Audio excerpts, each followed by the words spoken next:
자가 면역 질환을 일으킨다. 기력. 요즘 식품업계에는 글루텐 프리 제품은 진열해놓은 판매대가 있을 정도로 글루텐 프리 식단의 인기를 실감할 수 있다. 이 식단을 지지하는 사람들은 현대의 밀은 1만 년 전에 재배된 태초의 밀과 엄연히 다르다고 주장한다. 미국은 전체 인구 중에서 1, 2%가 셀리악병을 앓고 있다.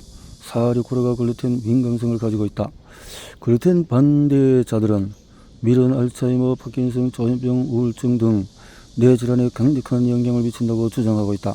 실제로 미국인 중에서 20, 30%가 글루텐이 함유된 제품을 피하고자 의식적으로 노력하고 있다. 글루텐을 반대하는 사람들은 현대의 질병을 일으키는 근본적인 원인이 글루텐에서 비롯된다고 말한다. 하지만 나는 글루텐 반대자들의 생각과 의견이 다소 다르다. 그 이유는 글루텐으로 인한 신체의 이상 증상은 씨앗기름과 같은 염증성 지방의 결과라고 생각하기 때문이다. 글루텐 가민증은 심각한 질환이지만 다른 알레르기 질환과 다르지 않다고 생각한다. 나는 고양이 알레르기가 있는 아이를 보고도 고양이는 피하는 게 좋겠다라고 말하지 않는다. 벌, 땅콩, 조개, 달걀, 콩, 풀, 진드기, 신문, 잉크, 접착제와 같은 수백 가지 알레르기 유발 물질에 대해서도 마찬가지다. 문제의 핵심은 알레르기 유발 물질이 아니라 면역 체계의 문제라고 생각한다. 알레르기보다도 면역 체계다. 내 몸을 강하게 방어 체계를 가지면 밖에서 여러 가지 유발 물질이 있어도 상관없다. 그 말인데요. 환자의 면역체계가 특정 단백질에 대해 과민 반응을 일으킨 것이다. 최근에 미국 질병관리센터 보고서에 따르면 글루텐 가민증뿐만 아니라 모든 종류의 알레르기가 증가하고 있다. 이러한 추세는 단백질이 모두 변한 걸까? 아니면 단백질이라는 우리 몸의 반응이 변한 걸까? 나는 후자의 영향이 크다고 생각한다. 장면역체계는 하루 동안의 음식, 박테리아, 바이러스, 이물질, 항원을 일생 동안 접하는 것보다도 많이 접촉하고 있다. 장면역체계의 가장 중요한 일은 대부분의 이물질을 무시할 수 있어야 한다. 위협적이지 않은 이물질을 무시할 수 있는 면역기 능력을 면역관용이라고 한다. 면역내성이라고 이해하면 된다. 면역내성. 그런데 최근에 우리 몸의 면역체계, 특히 아이들의 면역체계는 점점 더 면역내성이 높아지고 있다. 왜 그럴까? 씨앗기름은 백혈구가 소화 흡수할 단백질과 병원균을 구별하는 작업에 혼란을 준다. 백혈구는 침입하는 병원균을 찾아서 24시간 조직을 선출한다. 병원균을 발견하면 공격을 시작하고 집어삼켜서 완전히 소화한다. 병원균을 섭취한 백혈구는 작전사령부 림프절로 이동해서 병원균의 갑옷 조각을 백혈구 대장에게 전달한다. 작전사령부는 이 조각들을 세밀하게 분석하여 다음번 침입에 대비해서 정교한 프로파일링을 작성한다. 즉 항체를 형성한다. 문제는 씨앗기름으로 인해서 장에 지속적인 염증이 서서히 증가하면 백혈구의 전투력은 저하되고 작전사령부의 프로파일링 능력은 한계에 봉착한다. 프로파일링 되는 범죄자의 숫자가 기하급수적으로 늘어나면서 백혈구가 범죄자의 식별에 어려움을 겪는다. 경무에 시달린 백혈구는 음식의 단백질을 과거에 체포했던 병원균의 단백질로 잘못 인식하게 된다. 경찰이 선량한 시민을 체포하는 불상사가 발생하게 되는 것이다. 이 모든 혼란을 일으키는 주범이 바로 씨앗기름으로 인한 염증의 증가이다. 씨앗기름이 면역체계를 심각하게 결혼한다는 사실을 뒷받침하는 연구가 있다. 1997년 대만 연구자들은 발표한 산화된 튀김기름의 쥐의 비장세포 면역 반응에 미치는 영향이라는 논문이다. 연구자들은 한 그룹의 쥐에게 신선 콩기름이 15% 함유된 식단을 먹이고 다른 그룹의 쥐에게는 일반 식당에서 감자튀김에 사용하는 콩기름을 먹였다. 6주 동안 실험을 진행한 뒤에 쥐의 면역체계 기능을 평가했다.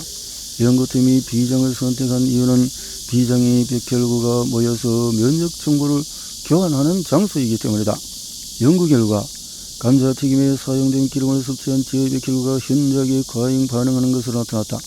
연구자들은 튀김기름이 비장세포 증식화, 면역 비세포 활성화를 증가시켜 면역 기능의 변화에 중요한 영향을 미칠 수 있다고 결론을 내렸다. 연구팀은 산화된 기름 섭취가 알레르기 또 자가면역 질환의 급격한 증가와 깊은 연관성 일성을 밝혔다. 그 결과 순찰하는 거리의 염증 유발 기름을 뿌리는 것은 순찰대원에게 술이 취한 채로 범인을 잡아달라고 하는 것과 같다. 당연히 그들은 예민해지고 방아쇠를 당기기가 쉬워진다. 순찰대원들이 몸의 정상적인 단백질을 공격하게 만드는 것이다. 이것이 모든 자가 면역 질환의 본질이다. 씨앗 기름은 면역 체계를 혼란에 빠지게 만들고 백혈구가 아군을 공격하도록 유도한다. 이러한 공격은 궁극적으로 다발성 경화증, 루게릭병, 파킨슨병과 같은 자가 면역성 질환을 뇌질환을 유발한다. 현재 우리가 알고 있는 모든 신경퇴행 과정도 자가 면역 공격의 결과라고 할 수가 있다. 자가 면역의 공격이다. 그 치매의 반응성. 그렇게 반응성은 그런데 왜 그럴까? 첫 번째를 수드렸어. 그런데 이 씨앗 기름을 첫 번째로 넣어야 되겠네. 계략 네 번째, 혈액의 흐름을 방해한다. 씨앗 기름이 뇌에 공급되는 항산화 물질을 고갈시키면 뇌의 혈류를 관장하는 혈관의 내피 기능이 손상된다. 씨앗 기름은 내피 기능을 방해하고 혈류를 제한함으로써 뇌의 가장 활동적인 부위에 대한 혈류 공급을 차단한다. 따라서 정신적인 업무를 수행할 때 제대로 따라가지 못하는 것처럼 느낄 수가 있다. 씨앗 기름은 과로한 뇌를 작은 뇌졸중 위험에 빠뜨릴 수 있다. 뇌에 충분한 혈류량을 유지하는 것은 너무도 중요하다. 예를 들어 새로운 과제를 배우거나 복잡한 문제에 집중하는 것은 사실상 격렬한 운동과 같다. 눈을 뜨는 것만으로 시각 정보를 처리하는 뇌 영역의 혈류량이 20% 증가한다. 손가락을 엄지손가락이 되고 최대한 빨리 연속적으로 두드리면 운동 표절과는 혈류량이 60% 증가한다. 운동을 위해서 더 많은 혈류가 필요한 것처럼 집중력과 인지 능력을 형성하려면 혈류가 핵심이다. 혈류가 핵심이다. 건강한 사람은 심박수나 혈압을 높이지 않고도 내려가는 혈류를 쉽게 늘릴 수 있다. 뇌는 어떻게 이런 작업을 할 수 있을까? 우리 몸은 가장 열심히 일하는 조직의 동맥을 선택적으로 확장한다. 뇌 비기능은 정상적인 심장 건강과 남성 성 기능에 필수적이다. 마찬가지로 뇌의 뇌 비기능을 개선하면 더 민첩하게 사고하고 집중력을 더 오래 유지할 수 있다. 혈류와 두뇌 능력의 직접적인 연관성을 살펴보자. 먼저 근육의 메신저 역할을 하는 산화질소에 대한 연구다. 세포는 연료 공급이 부족해지면 산화질소를 생성한다. 산화질소는 뇌세포가 필요로 하는 산소, 포도당, 글루탐산 그리고 기타 원료를 더 많이 공급하기 위해 혈관을 확장하려는 신호를 주변 혈관에 보낸다.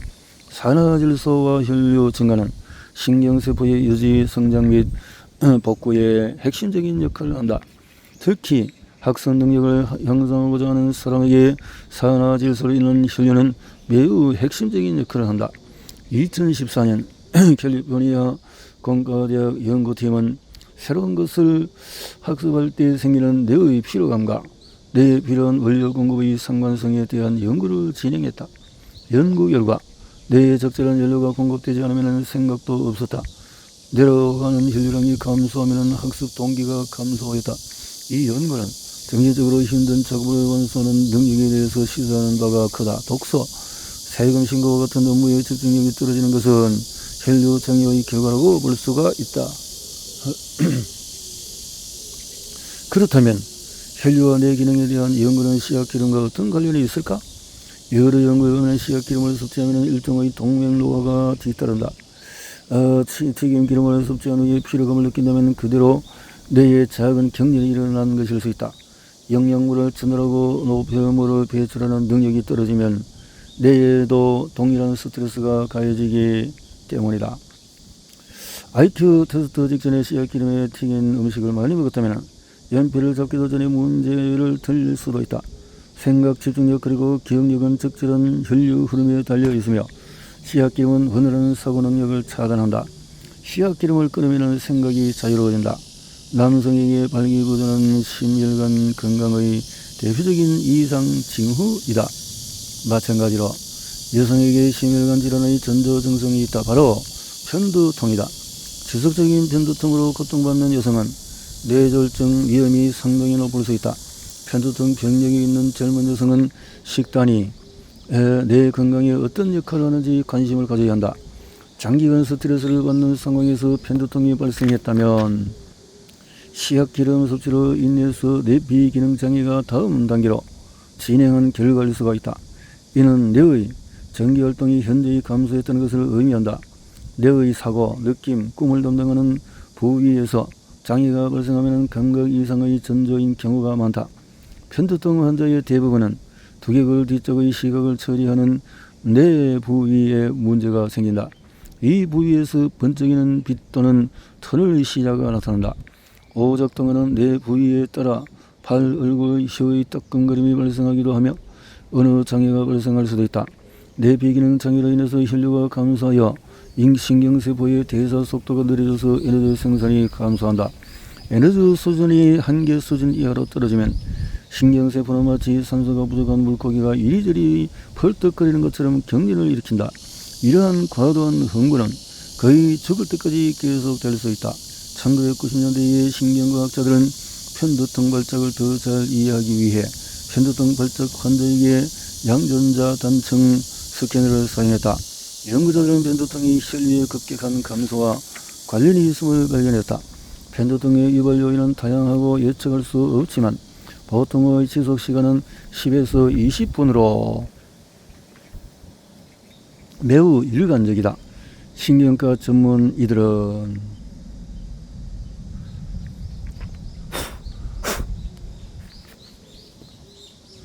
편두통과 뇌졸중 연관성에 대해서 궁금해하기 시작했다.